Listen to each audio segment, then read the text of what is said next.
you need to ace math in one big, fat notebook. Notes borrowed from the smartest kid in class. Double check by the award-winning teacher. For the brains behind Brain Quest, the people who wrote this card series. Boing, boing, boing. A good way to learn and still use it to cool yourself on your hot days. Hot days. And yeah. Also a good way to just fan yourself away. Yep, that'll do. And so, let's get started with today's episode of Unit 5, Statistics and Probability. Part 1. Statistics. Let's get started, shall we? Better write the part a bit better. Alright, let's get started. Alright, introduction to statistics. Statistics is the study of data, and data is a collection of facts. Sometimes these facts come in the form of numbers, words, or descriptions. And there are two types of data: quantitative data and qualitative data. Now, quantitative data is information that is given in numbers, such as the number of students in your class is 7, the number of boys in your class is 4, the number of girls in your class is 3, the number of people who are getting A's is 3, and how many students out sick are, 6. Only one is remaining. Well, qualitative data is basically just emotions.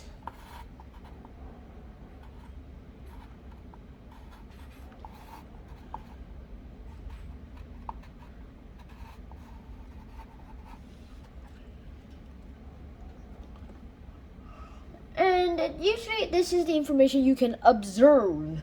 This is the information where basically that you can observe, such as appearances, textures, smells, and taste, etc.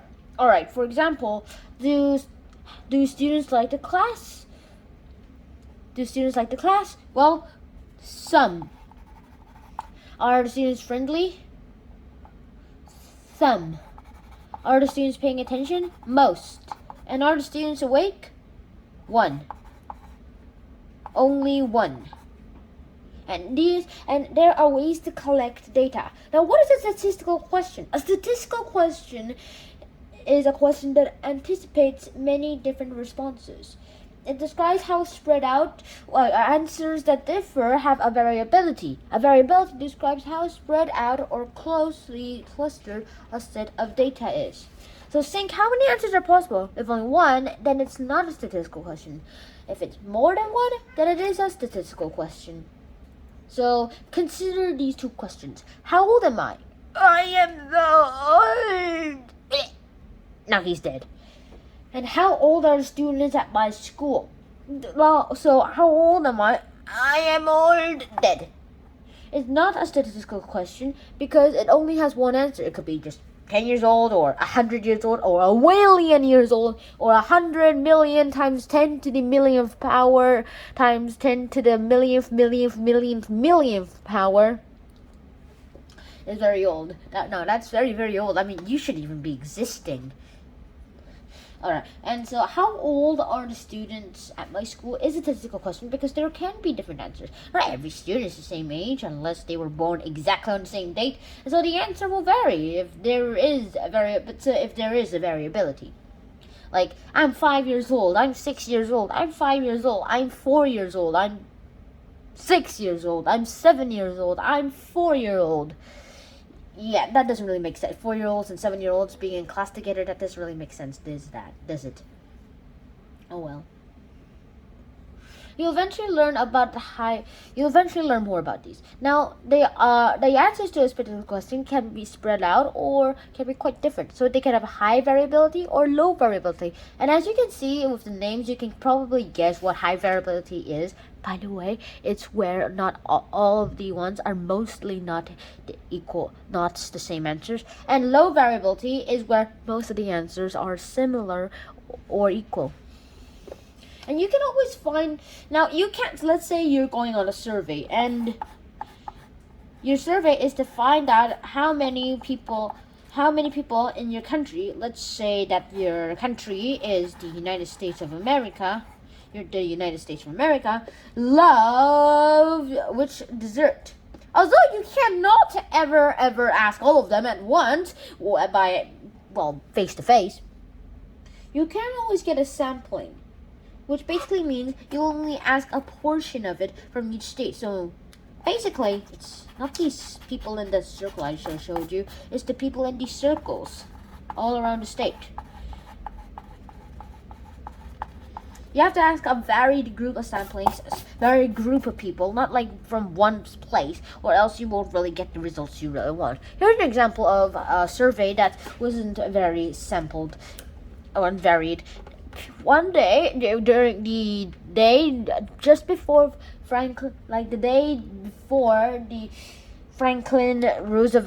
Teddy Roosevelt's election in the U.S., there was a guy who surveyed many people via telephone.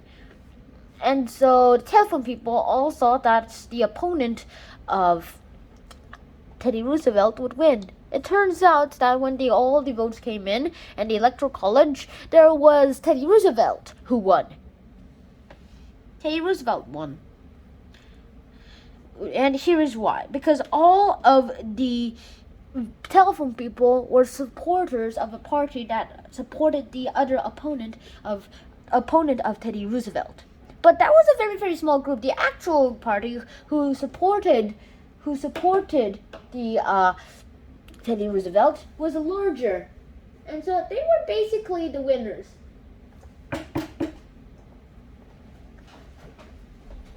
And since then, you have to learn that varied groups are way better than just a narrow group that you actually want the answer from. That if you ask, you'll definitely get the answer you want from. Alright, so now that statistics done, let's talk about how to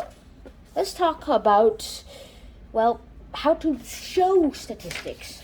I'm not going to tell you how to measure the variability because that will take most of the time. And we do not have 20-minute video links here. It takes like a while to upload those. Yikes. Alright, displaying data. Now, once data has been collected and organized, it can be displayed with charts and graphs or diagrams. For example, a pie chart. But let's just talk about the others first.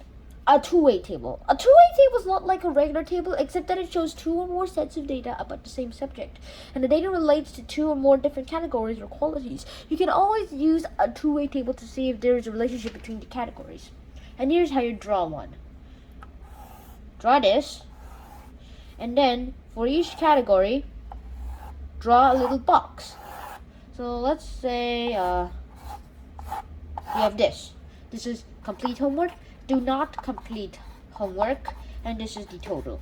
This is play sports, this is do not play sports, and this is the total. Alright, here are the substitutes. So then the total will be 20, this total will be 6, this total will be 16, and this total will be 10. And as you can see, let's ask a few questions. In total, we can see that there are 26 students. You can see that there are 26 students. And we can answer all questions like, how many students only play sport after school? 2. How many students only complete their homework? 6. How many students do both? 14. And how many students do not play sport and do not complete their homework? 4. And the common subject is students. And we can conclude that if you play sport after school, you can also likely to do your homework. Because look at that. Look at the column that is cross-sectioning in them. Alright, line plots. They're very easier to draw because you only need a line and some X's. So draw a line. So draw a number line. Alright. From 1, 2, 3, 4, 5, 6, 7, 8, 9, 10. Let's just do it to here. And let's say there is a line plot that displays the number of books bought by each of the 15 customers at the local bookstore last week. 1, there are 3 people. 2, there are 2 people. 3, there are 4 people. 4, there are 2 people. And 5, there is 1 people. 6, there's no people. It's okay to leave a blank. And 7, there are 3 people. And so for the example, and so we can also use this to answer all the questions we can. We can use this to find other things, other averages. Now you might want to know what an average is. Alright, let me explain it to you later. Alright, histograms. Histograms are basically just a bar graph, but they connect with each other because in here they are just ranges. 8 to 9, 10 to 11. Basically, these are the ranges. That's just all. And for a box and whisker plot, these are, you draw a number line, and above or down, let's just do it down here because we don't have space on the above. You draw a line starting from the smallest value of your data set to the largest value in a very, very light one. Alright, the rest you need to know what the averages are. Alright, mean. The mean, how you find the mean of a data set is add all the data sets up and then divide it by the number of numbers in the data set. For the median, put all the data set in order, and if it's an odd number, you will be lucky because then find the middle number. If it's an even number, well, even number of numbers, well, then find the two middle numbers that seem to be around to the actual middle number and find the average of them. Basically, add them together, divide by 2. For the mode, it's the most common number. Now, there does not have to be a mode. Sometimes there can be more than one mode. And now for the range is basically the difference between the largest number in a dataset and the smallest number in a dataset. And that's with maximum number and the minimum number. The maximum number is the largest number and the minimum number is the smallest number. Alright. Firstly, draw a line where the median is supposed to be.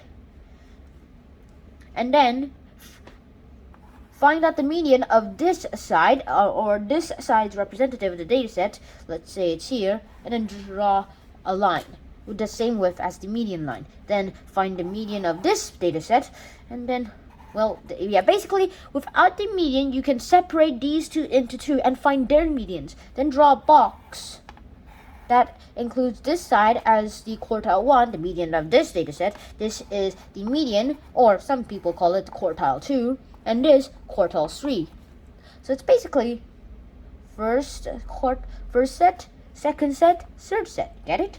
Then draw a line connecting it from the minimum to the quartile 1 and then the maximum to the quartile 3, and you got your box and whisker plot. And also that means that this is 25%, this is 25%, this is 25%, and this is 25%. No matter what on the box and whisker plot, whichever length is longer, let's say quartile 3 to median is longer than the length for quartile 1 to median, it's still 25% between those spaces of the whole thing. Some people call this box plots, and this is an easy way to just find out what you actually did. And now let's talk about scatter plots. Scatter plots are easy to draw because all you need is dots. Basically, let's say there are two variables like money and work hours. Let's say you earn $1 and you work 1 hour. You get it here. You earn $2 and you work 2 hours. You work 3 hours and you got $4. You work 3 hours and you got $100. You work for 4 hours and you got $1 measly dollar. And as you can see, they're not like a line graph, although the line of best fit is in between them.